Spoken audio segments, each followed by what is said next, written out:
خواتین و حضرات السلام علیکم۔ پچھلی قسط میں ہم نے یہ دیکھا کہ پاکستان اور ہندوستان کے درمیان 31 اگست 1965 کو کیا حالات تھے اور کس طرح دن بدن حالات دونوں ملکوں کے تعلقات کو اور کشیدہ کر رہے تھے۔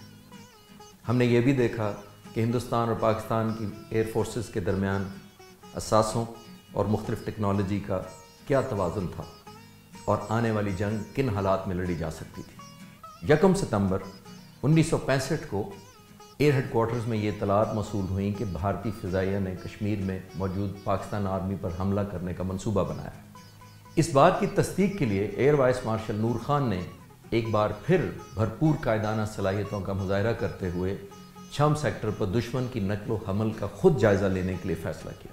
انہوں نے ایک تربیتی طیارے T-37 میں چکلالہ سے اڑان بھری، گجرات کے قریب ایک چھوٹی سی ایئر فیلڈ پر جا اترے، آرمی کے نمبر 1 کور ہیڈ کوارٹر پر جا کر تازہ ترین صورتحال کا جائزہ لیا اور واپس آ کر ساری صورتحال کے تناظر میں جنگی حکمت عملی ترتیب دی اور پاک فضائیہ کو پوری طرح الرٹ کرنے کا حکم جاری کیا۔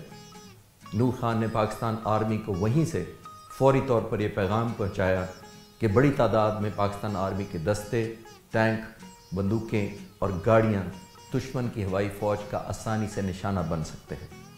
اسی اثنا میں چھم سیکٹر پر پاکستانی ریڈار پر بھارتی ایئر فورس کے جنگی طیاروں کو نمودار ہوتے دیکھا گیا۔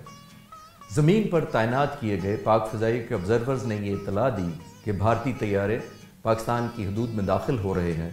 پاک فضائیہ کے 2 سیبر طیارے جو فضائی گشت پر مامور تھے، انہیں حکم دیا گیا کہ وہ فوراً دشمن کی طرف رخ کریں۔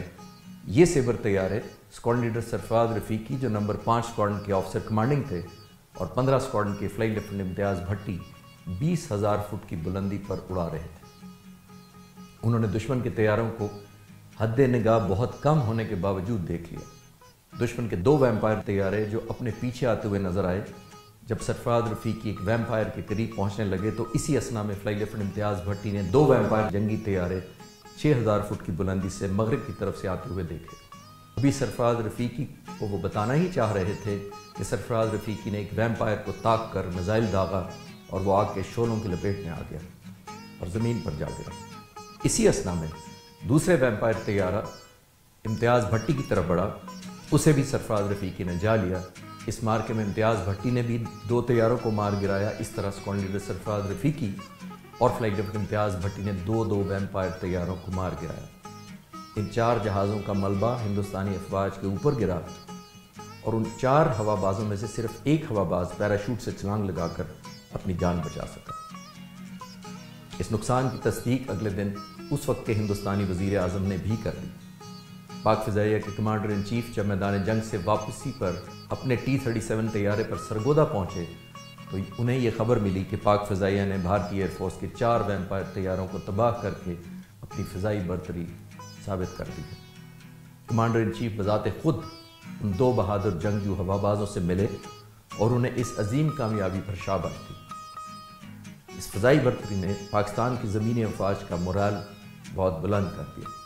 اس مارکے کے بعد نمبر 4 کور کے توپ خانے کے کمانڈر بریگیڈیئر امجد چودھری نے پاک فضائیہ کے کمانڈر ان چیف کو اپنے خط میں لکھا، آپ کی چھم سیکٹر پر پہلی کامیابی نے ہمارے ذہنوں میں یہ بات ڈال دی ہے کہ ہمیں پاک فضائیہ کی موجودگی میں دشمن کی ایئر فورس کی فکر کرنے کی ضرورت نہیں ہے۔